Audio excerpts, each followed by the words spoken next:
paix et joie, amis de Jésus. Alors ce matin, nous sommes dans la grâce du Seigneur, nous sommes dans la présence du Seigneur, nous sommes rassemblés au nom du Père et du Fils et du Saint-Esprit. Amen. Alors ce matin, bien-aimés, nous allons encore dire merci au Seigneur pour ce matin, la grâce qu'il nous fait de le célébrer, la grâce qu'il nous fait de nous réveiller le matin. Alors je ne sais pas comment a été la nuit, peut-être que la nuit a été difficile, peut-être que tu étais malade tout au long de la nuit, tu n'as pas bien dormi et tu t'es réveillé dans la tristesse, peut-être que tu t'es réveillé dans l'angoisse, peut-être que tu t'es réveillé encore fatigué, mais ce matin, ce petit moment que le Seigneur nous donne, nous voulons le vivre comme si c'était le dernier moment de notre vie sur la terre. Alors je voudrais que malgré tout ce que tu as vécu, que ce soit l'angoisse qui est dans ton cœur, que ce soit la peine qui est dans ton cœur, que ce soit les épreuves que tu es en train de traverser, je voudrais que tu puisses te joindre à moi et que nous ayons ce matin le regard fixé vers celui qui nous a sauvés. Je veux tout simplement que tu fixes ton regard. Peut-être que tu as un crucifix qui est à côté de toi dans ta maison. Je voudrais que pendant que tu seras en train de dire merci au Seigneur et que tu fixes le crucifix et que celui qui ne l'a pas et que dans ton esprit tu contemples la croix de Jésus pendant qu'il était en croix à Golgotha et que tu commences à dire merci Jésus. Parce que c'est cet acte que tu as posé qui m'a valu le salut. C'est cet acte que tu as posé qui m'a apporté la délivrance. Cet amour que tu as manifesté sur la croix, cet amour ultime, cet amour puissant. Seigneur qui m'a libéré de l'emprise de la sorcellerie. Seigneur qui m'a donné la victoire dans tous les combats. Et ce matin, tu me donnes de me réveiller. Une occasion de me rapprocher de toi. Tu me donnes une occasion de parler de toi à mes frères. Tu me donnes une occasion de prier avec mes frères et sœurs. Et je voudrais, Seigneur, te dire encore merci. Merci pour tous mes frères et sœurs du renouveau charismatique. Parce que je suis tous les jours content de prier avec eux. Je suis content de prier avec mes amis de l'île Maurice. Je bénis ton nom pour leur vie, pour leur pays. Je te rends toute la gloire pour toutes ces personnes. Seigneur, qu'il est matin. Seigneur, qui prie avec nous, Seigneur. Merci parce que tu nous fais tellement de bien. Dans la prière comme dans le partage de la parole, tu nous accordes, oui Seigneur, tes bienfaits. Tu réconfortes quelqu'un pendant qu'il est en train d'être découragé. Tu apportes la paix à quelqu'un pendant que cette personne est angoissée. Et ce matin, je bénis ton nom pour ce que tu vas encore nous accorder comme grâce et pour ce que tu es en train de faire déjà. C'est pourquoi, en ce matin, nous voulons la présence du Saint-Esprit. Est-ce que quelqu'un veut commencer à parler au Saint-Esprit? Je voudrais t'inviter. Je voudrais t'inviter à parler au Saint-Esprit. Parle-lui, s'il te plaît. C'est ton bien-aimé. Parle-lui. Parle-lui comme tu parles à Jésus. Dis son nom. Il s'appelle la Shekinah, la Roua, le Paraclet. Dis son nom, l'amour de Dieu, la main de Dieu. Oh Shekinah, remplis ma vie ce matin. Dis-le. Saint-Esprit, toi le Paraclet, tu es mon défenseur. Viens. Ce matin, j'ai besoin de toi. Makekutuya. Reonto kabrao sakiku. Mako brao se minto kata. Shako riko mai brao se kito robo shentarabao sa. Reo saiki teke maiko raiki she brao sata. Koti makatabra mai bro she mikonto kobro. Mami maro kata. Mikorabare kotobro sheki mataya. Oh, merci Saint-Esprit. Pour la vie de quelqu'un que tu es en train de toucher. Pour une personne que tu es en train de renouveler. Une personne que tu es en train de fortifier maintenant. Une personne découragée que tu es en train d'affermir, Seigneur. Une personne triste à qui tu es en train de donner ta joie, Seigneur. Une personne angoissée à qui tu es en train de donner la paix ce matin. Merci pour une maison que tu es en train de remplir par l'onction. Merci pour quelqu'un que tu es en train de saisir maintenant. Et pour ta puissance qui est à l'œuvre. Saint-Esprit, je bénis ton nom pour ce que tu es en train de faire. Oui, que ton nom soit élevé. Que ton nom soit glorifié. Oh, hallelujah. My brause, makoko toshi brause kitaya. Oh, bien-aimé, ne te déconnecte pas. Mais je veux juste que tu élèves des antennes spirituelles et que tu restes connecté au Saint-Esprit tout au long de notre temps de méditation. Que ton cœur soit en prière pendant que nous partageons la parole de Dieu. Mais ce jour et cette heure, nul ne les connaît. Ni les anges dans les cieux, ni le Fils, personne sinon le Père, et lui seul.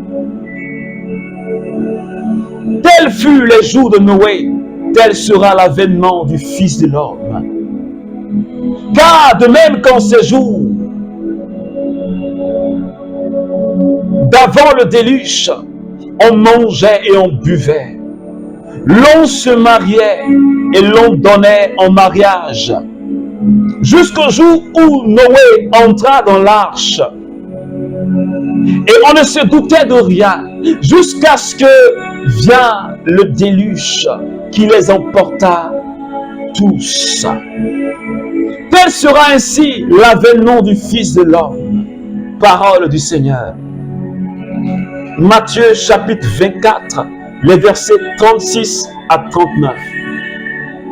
Alors, bien-aimés, cette semaine, le Seigneur est en train de nous interpeller sur la fin des temps et sur nous-mêmes, notre propre fin. Il dit, ce jour-là, personne ne le sait, ni le jour ni l'heure. Les anges ne savent pas, même lui ne sait pas, mais le Père lui seul le sait. Et il dit, ce jour-là, il sera semblable au jour que Noé a expérimenté. Alors, tu te rappelles cette histoire de Noé, quand Dieu lui a dit de fabriquer une arche. Alors, les gens ne s'en doutaient pas de ce qui allait arriver. Les gens même se moquaient de Noé. Mais on le prenait pour quelqu'un de fou et de débile. Mais lui, il a pris le temps d'obéir à Dieu. Et la Bible dit, les gens mangeaient, les gens buvaient, l'on se mariait et l'on donnait même en mariage. Les gens étaient dans la joie. Les gens faisaient ce qu'ils avaient envie de faire. Jusqu'à ce que ce jour-là, le déluge est apparu. Les gens étaient surpris. Est-ce que quelqu'un me comprend? Et la Bible dit, ce serait ainsi l'avènement du Fils de l'homme. De la même manière que le déluge a surpris les gens, c'est comme ça que Jésus va revenir. Et c'est comme ça que la mort aussi va nous surprendre. Parce qu'aujourd'hui, les gens boivent, on se préoccupe, et tout ce dont nous parle la Bible aujourd'hui, c'est quoi? Manger, boire, se marier. Manger, boire, se marier. La vie des gens était réduite à cela. Manger, boire, se marier. Les choses charnelles. On ne parle même pas des choses spirituelles. On est préoccupé par les choses charnelles. Qu'est-ce que je vais manger demain? Qu'est-ce que je vais boire demain? Est-ce que je vais me marier? Est-ce que je vais avoir un homme ou une femme? Est-ce que je vais même faire des enfants à qui je vais laisser un héritage? Est-ce que je vais avoir même des maisons? Comment je vais faire? Les gens avec qui je suis allé à l'école, mes promotionnels, aujourd'hui ils ont de grosses maisons, ils ont de grosses voitures, mais je suis encore en retard. Et on est encore sur ces situations-là. Notre cœur est en train de s'alourdir sur les choses de la vie. Et pendant ce temps, le temps est en train de passer. Tu ne te soucies même pas de ta vie, de ta relation avec le Seigneur. Mais tu te soucies de ton manger, de ton boire, de te marier. Notre vie n'est pas limitée à cela. Et Jésus a dit, recherchez le royaume. Les gens étaient surpris quand le déluge est venu. Et la Bible dit que l'eau les a emportés. Ils ont été tous emportés. Parce que la mort les a surpris. Est-ce que c'est cette même situation que tu veux vivre? Ne pas être en éveil. Passer ton temps dans les choses de ce monde. Être ancré dans les choses de ce monde. Au point où, quand tu es vraiment en Dieu, tu es tout le temps en train de faire les œuvres de Dieu, des personnes même vont venir te décourager. Pour te dire, mais tu en fais trop. Préoccupe-toi de ta vie maintenant. Mais tu en fais trop. Regarde-toi comment tu es devenu. Tu parles de Dieu.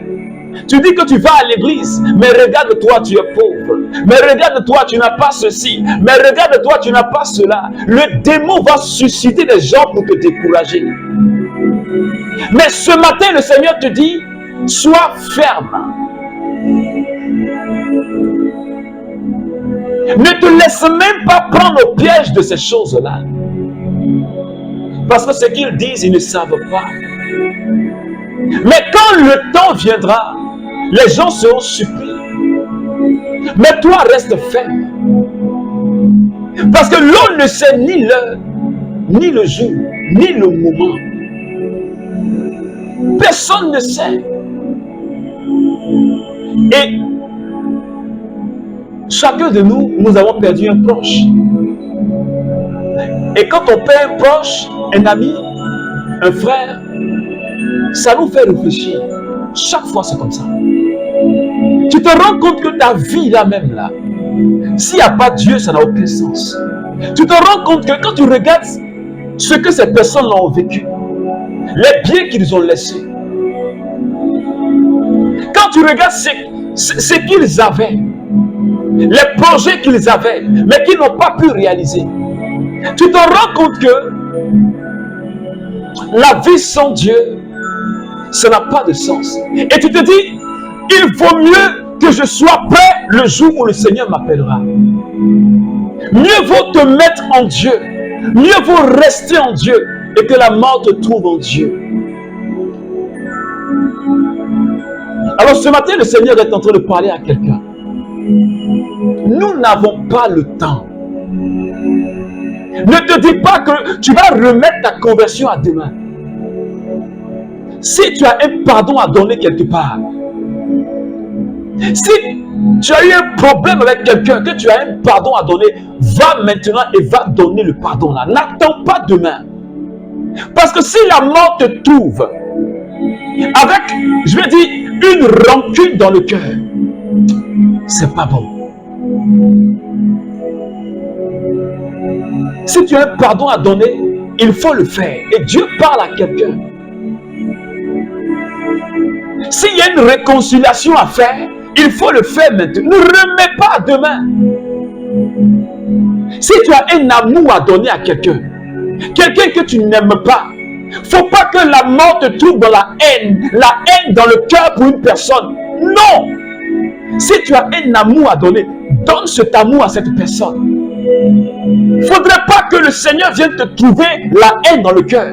La mort peut te frapper avec la haine dans le cœur. Mais ton âme là va aller où? Parce que ton âme est remplie de haine. Et puis la mort te trouve dedans. Tu vas aller où?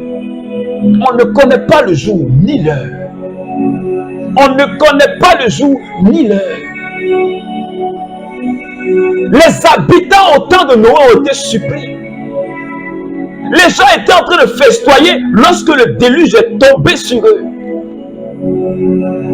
Comme un filet qui s'est abattu sur les poissons dans l'eau. Ça les surprend. Et puis, ils sont brouillés, ils sont perturbés.